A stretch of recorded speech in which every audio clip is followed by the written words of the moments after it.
उड़िया बाबा को भी एक उपासक ने प्रश्न किया था कि महाराज जी, मन कैसे रुके? तो उड़िया बाबा ने उत्तर दिया, नियम पालन से। यदि हम नियम पर दृढ़ रहें तो मन हमारा क्या कर सकता है? नियम तो परमात्मा देखता है। हम लोग नियम पर दृढ़ नहीं रहते, इसी से हमारे देश की दुर्दशा है। संध्या वंदन तक का नियम जाता रहा है। भजन करने के लिए नियम की बड़ी आवश्यकता। हाँ, बड़े नियम की आवश्यकता है। तो जैसे प्रातः काल से सायंकाल तक की हर व्यक्ति की अपनी एक दिनचर्या होनी चाहिए। ऐसा नहीं कि आज हम 4 बजे उठे, कल 7 बजे उठे, पर फिर मन को आप कंट्रोल नहीं कर पाएंगे। मन के लिए एक दिनचर्या होनी चाहिए कि हमको 10 बजे सोना है, 4 बजे उठ जाना है। तो फिर 4 से 4:15 नहीं होना चाहिए, 4 बजे उठ जाना, ऐसा नियम बना ले। और उठ करके हमको थोड़ी देर नाम जप करना है, थोड़ी देर हमें वाणी जी का गायन करना है, थोड़ी देर हमें ध्यान, एक अपनी दिनचर्या। फिर हम अपने संसार के कार्य के नियम, जो संसार के कार्य हैं, उनको भी करते हुए भगवान को समर्पित करें। जैसे जो पद में है, जो आपको राष्ट्र सेवा मिली है, जो आपको समाज सेवा के पद मिले हैं, या आपको जो घर की सेवा के कार्य मिले हैं, उनमें बहुत धर्म पूर्वक आचरण होना चाहिए। अगर आप अधर्म आचरण करते हैं, अपने पद का दुरुपयोग करते हैं, तो आप सुबह जग करके थोड़ा माला चला लीजिए, फिर भी आपका कल्याण नहीं होगा, क्योंकि आप अपने पद का, अपने सेवा का दुरुपयोग कर रहे हैं। जैसे हम जानते हैं कि अधर्म आचरण है, ये अधर्मी है, हमें पता है दोषी है, और वो हमको कुछ धन दे देता है, और हम उसको मुक्त करवाने की बात सोचते हैं, और जो निर्दोष है उसको फंसा देते हैं। अब तुम चाहे जितना माला चलाने की कोशिश करो या दान पुण्य करो, वो तुम्हारा अधर्म आचरण, वो अधर्म का धन तुम्हें सतमार्ग में नहीं जाने देगा। नियम लेना चाहिए कि जिस पद में है, जिस धर्म में है, जिस कर्तव्य में है, चाहे कुछ भी हो जाए, हम अपने कर्तव्य से विमुख नहीं होंगे। जितना जप महान है, उतना ही कर्तव्य महान है। दोनों बातें समझना है।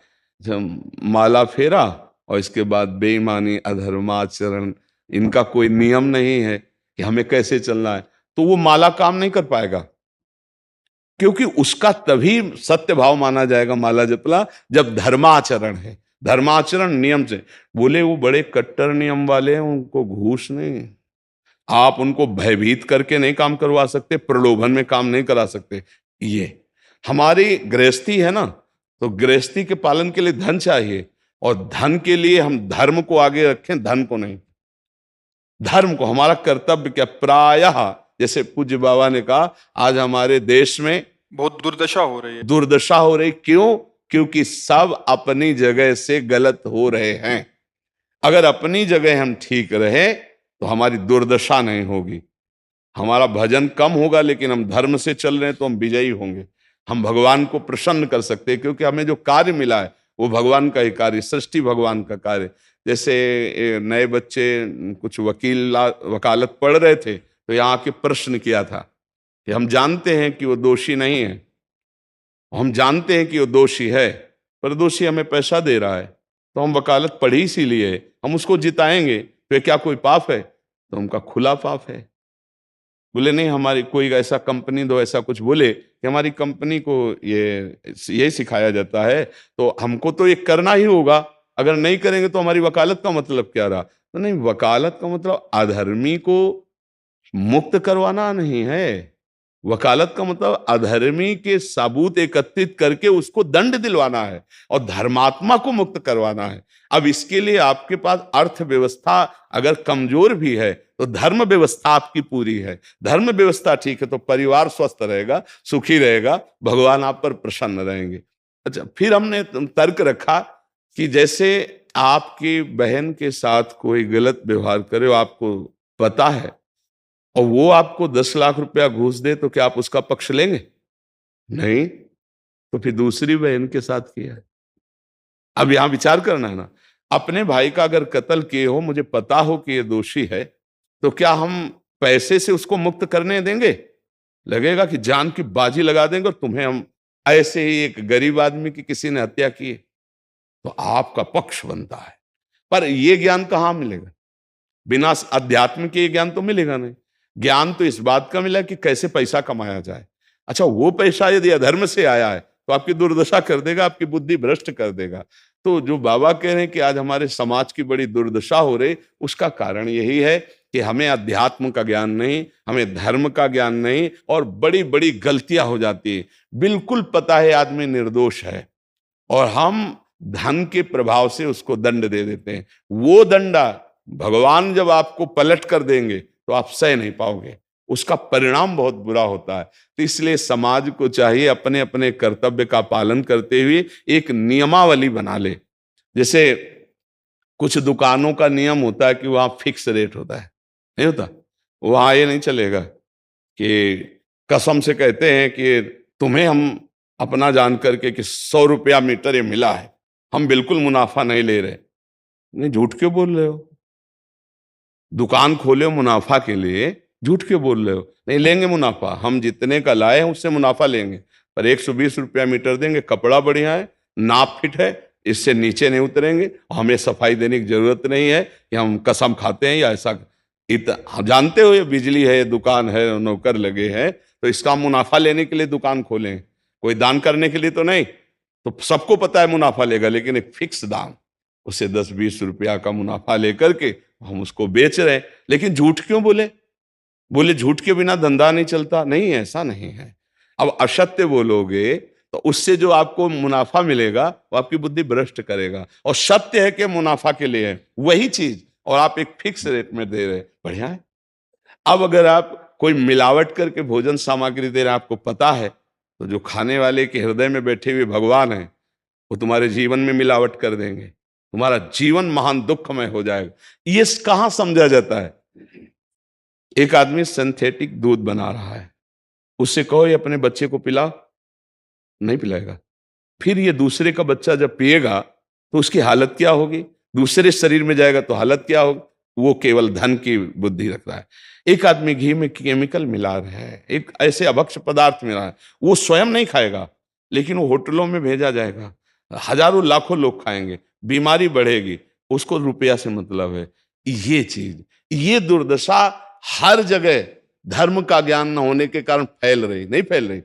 एक मरीज बीमार है, असली दवाओं में पैसे ज्यादा है, नकली दवा लेकर के असली के दाम में बेच देना, उसको बिल्कुल फायदा ना होना।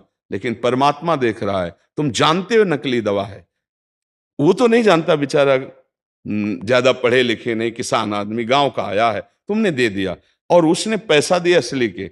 अब वो पैसा तुम्हारी बुद्धि भ्रष्ट करेगा, तुम्हारे परिवार में कलह पैदा करेगा और तुम्हारा पतन कर देगा। ऐसे हर डिपार्टमेंट में, हर विषय में यदि हम अपने धर्म से चले, अपने सत्य से चले और थोड़ा भी भजन होगा, वो आपको उत्तम गति प्रदान करेगा। पर ऐसा कहां समझ में आ रहा? अध्यात्म के बिना भला ऐसा समझ में आएगा? तो इसीलिए कह रहे हैं हमारे देश की दुर्दशा हो रही। पूर्वजों में पहले ये था कि हमारा धर्म नहीं जाना चाहिए चाहे प्राण चले जाएं, हमारा चरित्र नहीं जाना चाहिए चाहे सर्वस्व नष्ट हो जाए। आज इसकी कोई परवाह नहीं, तो उसी से बुद्धि भ्रष्ट हो जाती है, जीवन एक पशुवत आचरण वाला हो जाता है, और वो अपने को बड़ा सुखी समझने लगते हैं कि हमारे पास बड़ा वैभव है। लेकिन प्यारे, उस दिन को याद करो जिस दिन तुम्हारा आखिरी समय होगा, ना तुम्हारा फार्म हाउस जाएगा, ना महल तुम्हारा जाएगा, ना बैंक बैलेंस जाएगा, ना कोई व्यक्ति, और ना ये शरीर। अब तुम्हारे कर्म तुमको भोगवाएंगे। उस समय की कौन याद करता है? अगर उस समय की याद हो तो भय लग जाए कि नहीं नहीं, पाप नहीं करूंगा, क्योंकि जाना है यहां से। अच्छा, कब जाना कुछ पता नहीं है, किसी भी समय ट्रांसफर हो सकता है इस शरीर से।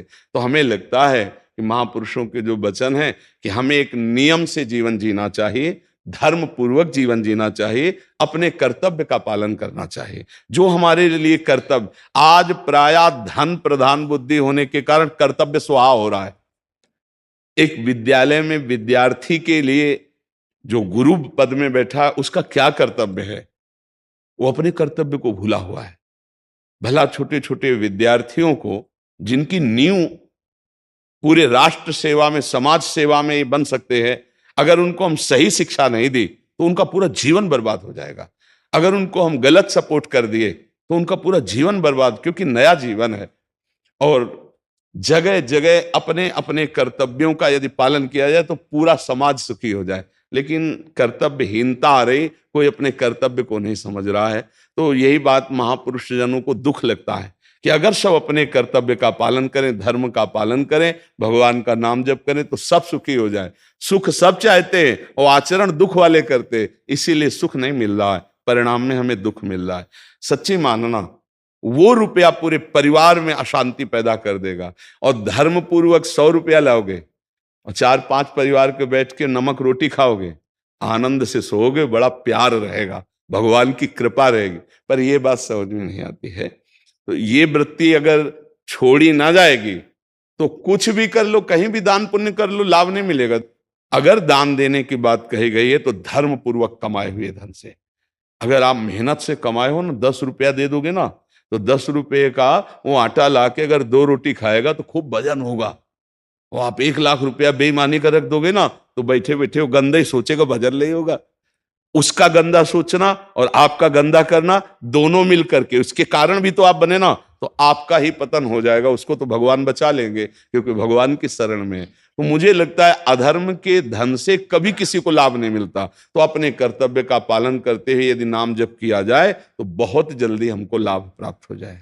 बहुत सुंदर मतलब ये चर्चा होती है, अगर आप लोग इसको धारण कर लें तो निहाल हो जाएंगे। सच्ची कह रहे, ये जो बातें हैं ये बहुत सुंदर जीवन को पुष्ट करने वाली हैं, पर आप धारण कर लें तो बात है। नहीं तो जैसे लाभ दिखाई दे रहा 50,000, तो ये बातें भूल जाओगे, ये बातें अच्छी नहीं लगेंगी। हे यार, बहुत बढ़िया काम घर में आएगा, पर हमारी ये बात ध्यान रखना, वो 50,000 घर में अशांति पैदा कर देगा। सच्ची मानना, आप धर्म से चलना, धर्म से चलोगे तो भगवान तुम्हारी रक्षा में रहेंगे। अधर्माचरण, देखो कैसी कैसी घटनाएं होती हैं। बढ़िया कार है, फिल्मी गाना लगाए चल रहे हैं, और वो एक्सीडेंट हुआ, आग लग गई, बाहर निकल ही नहीं पाए, वो अंदर ही जल गए। क्या हुआ? ये करोड़ों रुपए की कार भूंज दिया तुमको अंदर ही बैठाल के, धू धू करके आग लग गई, अंदर जल। ऐसे जलना चाहते हो, या भगवान के आनंद में चिंतन करके शरीर छूटे हो, फिर दाह संस्कार हो ऐसे कि सब लोग भगवान के नाम का कीर्तन करते ही जा रहे, फिर आपका अंतिम संस्कार, वहां जीवित जल गए। क्या हो सकता है?